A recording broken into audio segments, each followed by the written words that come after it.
Greetings everyone. In this video, we will discuss the evolution of trade and our industrial policy post 1991.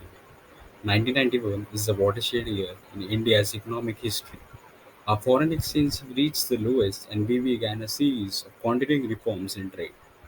India, industrial policies, stock market, and many areas and since then have generally enjoyed a much faster growth rate than prior to 1991. Now let's talk about the reasons first. First one being the political instability. Due to the political uncertainty in the country, government was unable to concentrate in core activities as they were engaged in protecting their government. After the elections of 1991, Congress-led alliance formed government and P.V. Narasimha Rao became Prime Minister. P.V. Narasimha Rao government carried out major trade and economic reforms in the country. In these 4 years, India had four different governments. These political uncertainties in the past resulted in lesser attention towards economy and making it vulnerable. Second one being the protectionist approach. India pursued socialist-minded development plans that emphasized on self-reliance and state-led investment in heavy capital-intensive industries. The license Raj was created in which most imports required government approval and most investments required government permissions, and most in foreign investments was restricted. Permits were not only the barrier to imports. In spite of all potential private sector had, they didn't have the liberty to operate and expand. Third one being the fall of USSR. After the fall of USSR in 1991, imports from USSR started reducing. It was the major supplier of defense technology and oil to India. Payments were made in convenient rupee ruble terms. India saw significant rise in imports from Saudi Arabia, UAE, and Iran post 1991 due to combined effects of Gulf War and oil price rise. Shock of Gulf War and oil price rise became severe because of rupee devaluation. All these payments for imports were made in hard currency. Post-Gulf War, there was a steady rise in the imports from Kuwait. By mid-1990s, trade started shifting southwards. India witnessed trade deficit throughout in 1980s and problem became serious because of eroded forex reserves and loss of rupee trading partners. Now let's talk about the foreign exchange. India had rupee trading agreements with several countries in Eastern Europe and USSR. In 1980, almost 22% of India's total exports were made to East Europe, which remains highest till end of 1991. India's critical needs like defense equipment, technology, petroleum product, space technology, etc. were met by USSR. Their payments were to be made in convenient rupee ruble terms. After dissolution of USSR, many rupee trading terms were terminated in 1990. Rupee trading term with German Democratic Republic and Poland ended in December 1990 and January 1991 respectively. Political uncertainties in USSR kept it lead, kept its leader worried in 1980s and in late 1980s and 1991. The main objective of USSR was to bring down the fiscal deficit and improve its economy. This resulted in steep fall in trade between India and USSR. India's liberalization of imports in late 1980s resulted into heavy rise in the imports with slow growth in exports, which resulted in exchange crisis. Balance of payment crisis in 1991. Since independence of India, its balance of payment was always negative, with few exceptions. Adverse balance of payment was most of the time because of adverse balance of trade. India always imported more commodities than it exported. Low efficiency, inferior indigenous technology, labor intensive industries, excessive government regulations of business, and overall bad environment for business led to reduced productivity and economy remained in a deficit economy. Indian companies had taken short-term external loans at lower rates. With fluctuation in interest rates and devaluation of rupee, higher amount was payable to services debt. In 1991, current account deficit was 3.1% of GDP. Fiscal deficit was high, and there was higher inflation in the economy.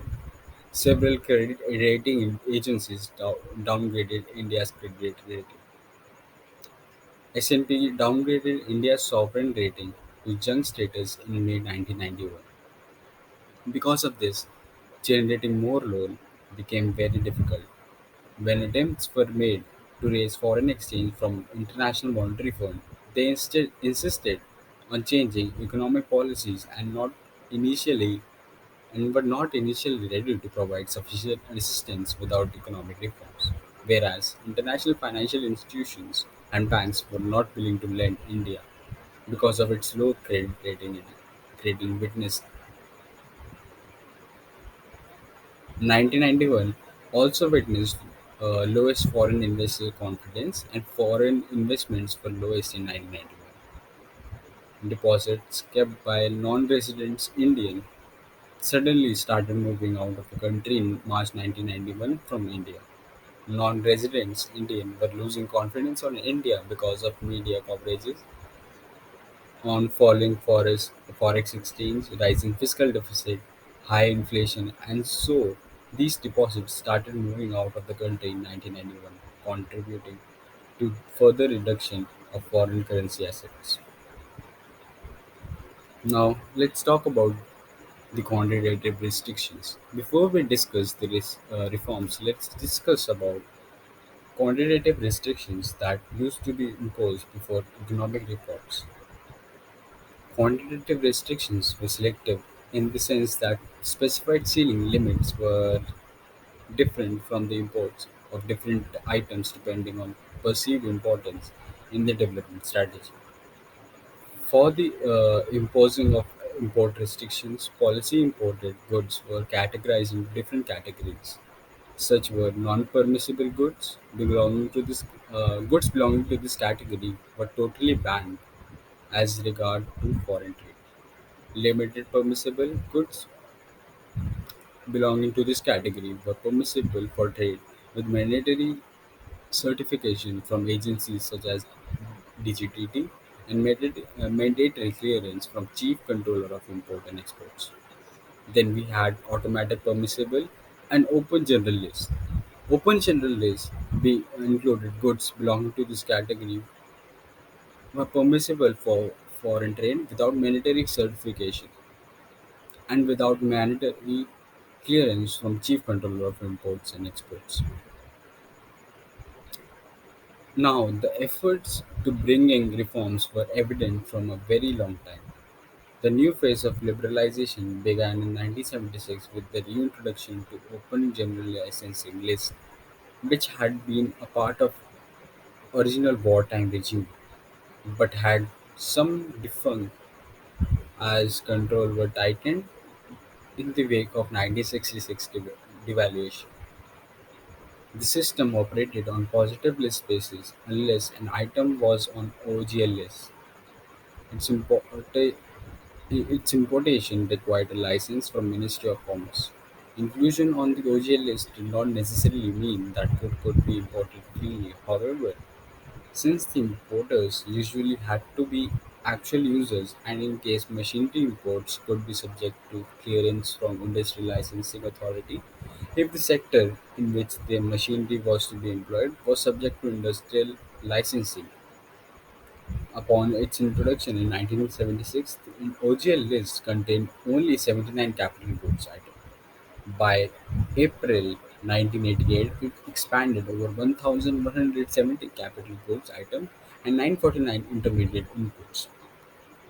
By April 1990, OGL imports had come to account for approximately 30% of total imports. The liberalization complemented expansionary fiscal policy, raised India's growth from the Hindu rate approximately 3.5% during 1950s to 1980s to 5.6% during 1981 to 91. The jump in the average annual growth rate was particularly significant during 1988 to 1991, when it reached 7.6%. Nevertheless, the external and internal borrowings that supported the fiscal expansion was unsustainable and culminated in balance of payment crisis in June 1991. In July 1991, reforms did away with import licensing and all about a handful of intermediate inputs and capital goods. Consumer goods, accounting for approximately 30% of tariff lines, remained under licensing. Only a decade later, after successful challenge by India's trading partners at the World Trade Organization, were these goods freed from licensing. Tariff rates in India had raised substantially during 1980s so as to turn quota rents for industry into tariff revenues for government. Accordingly, tariff revenue as a proportion of imports rose from 20% in 1980s to 81 to 44% in 1989 to 1990.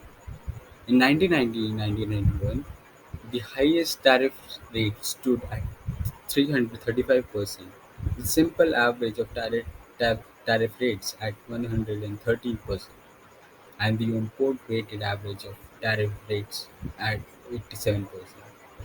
With the removal of licensing, these tariff rates became effective restrictions on imports, therefore a major task of reform in the 1990s. Now let's talk about the exim policy. First exim policy was introduced in 1992.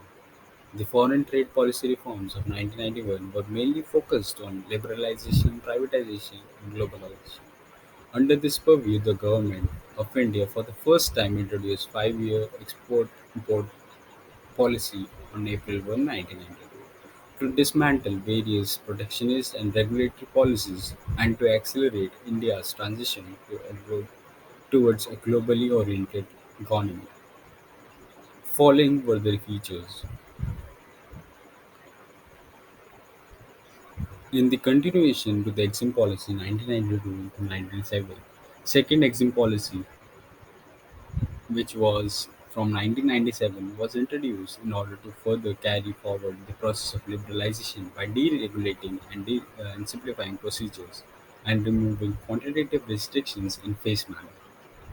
An ambitious task of attaining an export level of $90 to 100 billion by the year 2000 and achieving 1% share in trade was set in policy. Trade services. Traditionally, the service sector has been subjected to heavy government intervention.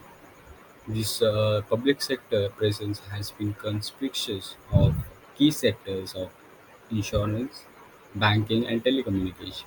Nevertheless, considerable progress had been made towards opening the wider participation by private sector, including foreign investors. Until recently, insurance was state of monopoly. On December 7, 1999, the Indian Parliament passed a law establishing an insurance regulatory and development authority and opening the door to private entry, including entry by the foreign investors. Up to 26% of foreign ownership of domestic firm was permitted, provided a license to obtain from IRDA. In 2004-2005 budget, this limit was raised to 49%. Although the public sector dominated the banking sector, private sector banks are permitted to operate. Foreign direct investment in private sector banks up to 74% ownership is permitted under the automatic rule. In addition, foreign banks are allowed to open specified number of new branches every year. More than 25 foreign banks with full bank licensing and approximately 150 foreign banks branches are in operation today. Under the 1997 WTO Financial Services Agreement, India committed itself to permitting 12 foreign banks branches to be established each year. Now let's talk about the liberalization in infrastructure sector. Infrastructure sector had been open to foreign investment. Full ownership under the automatic route is permitted in project for construction and maintenance of road, highways, vehicular bridges, toll roads, vehicular tunnels, ports, and harbors. The project is construction and maintenance of ports and harbors automatically approval for foreign equity up to 100% is available. The project providing support services to water transport such as operations and maintenance of piers, unloading and discharging of vehicles, and no approval is required for foreign equity up to 51%. FDI above 74% requires prior approval. Foreign equity up to 40% and 40 and investment by non-residents in India to 100% is permitted in the domestic air and transport services. Only railway services has been off limit to the private entry. The Indian pharmaceutical industry is one of the rising knowledge-ridden industry in India that has experienced a sustained growth during the last 3 decades. The industry has contributed to 8% of the world's total pharmaceutical production by volume and 1.5% of value. The most of the country's pharmaceutical consumption was met by imports until the early 1970s. During the 1947-57, 99% of the 1,700 drugs and pharmaceutical patents in India were held by foreign MNEs, which control 80% of the market. The patent law protection holds on technology, financial resources, and foreign brands names gave them distinct monopolistic advantages in India. The Indian pharmaceutical industries continue to expand its presence across the world. Indian pharmaceutical industries has gone significant changes in independence. During early 1970s, there was various policies changes in the government to unshackle the Indian pharmaceutical industry from foreign dominance and to move towards the self-sufficiency in the production of drug and medicine. The introduction of Patent Act 1970 has played a catalytic role to lay down the foundation of modern Indian pharmaceutical industry, and this act has encouraged the process of reverse engineering to produce a new product with alternative processes. Now let's talk about the foreign exchange reforms. As a part of 1991 reform, the government devalued the rupee by 22% from 22.2 rupees to 25.8 rupees to dollar. In February 1992, a dual exchange rate was introduced which allowed exporters to sell 60% of their foreign exchange receipts in the free market. The rest was to be sold to the government at lower official price. Importers were authorized to purchase foreign exchange in the open market at higher market price, effectively ending the exchange control regime. Starting in February 1994, many current account transactions, including all current account transactions, education, medical expenses, and foreign travel, were also permitted at the market exchange.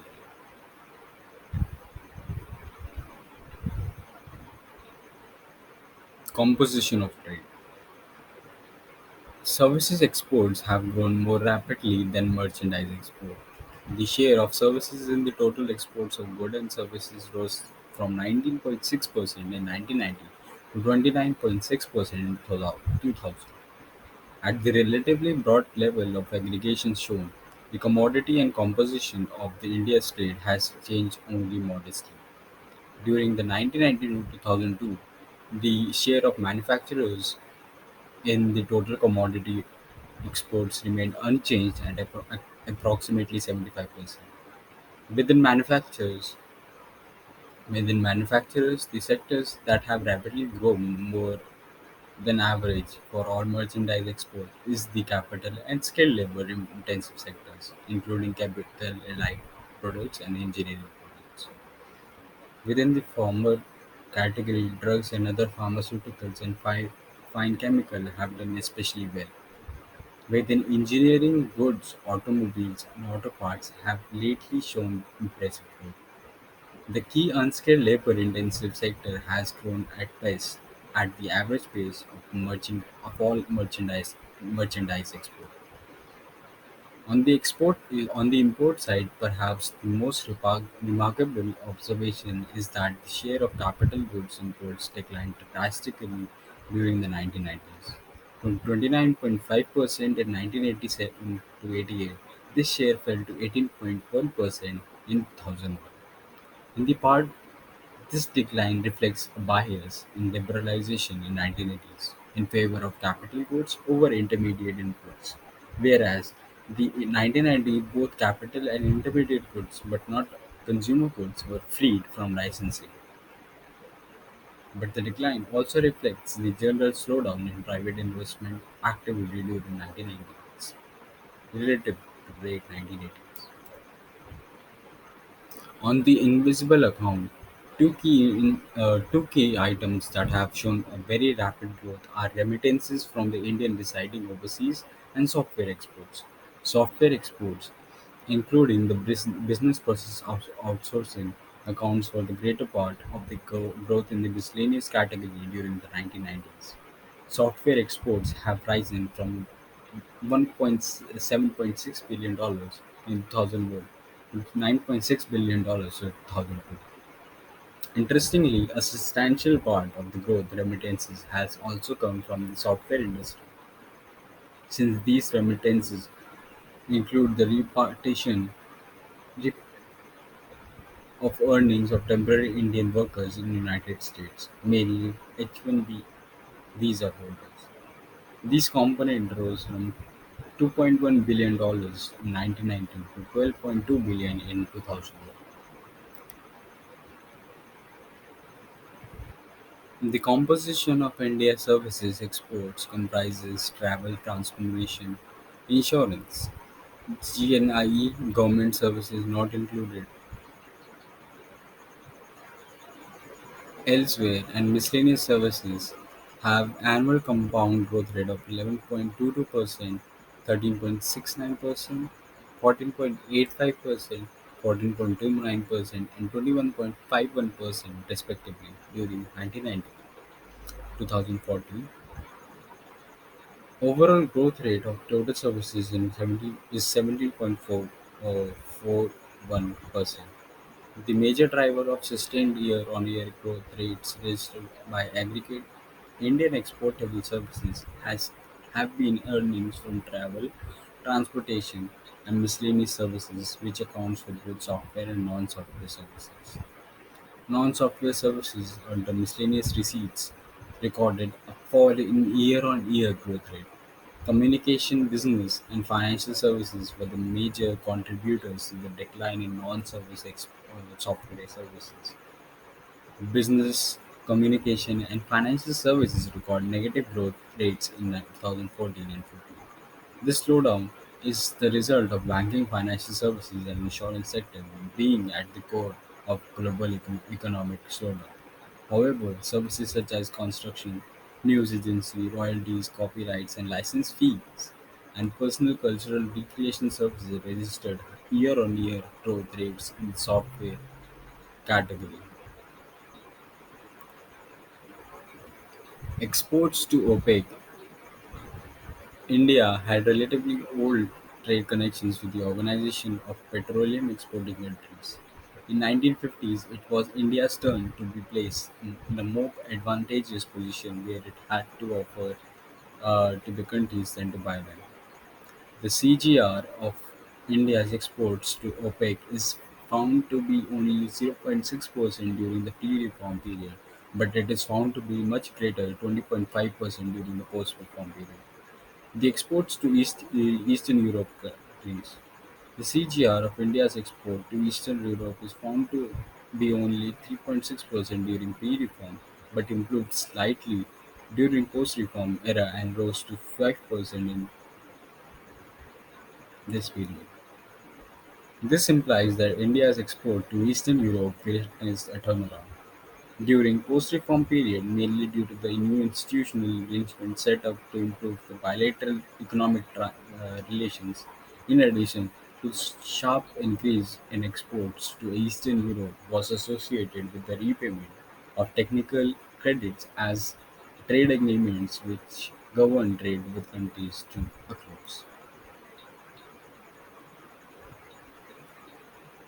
Well, that's all for the part one of Revolution of International Trade in India. We will soon be covering the current scenario of international trade, recent exim policies, and many more in the second part of the video.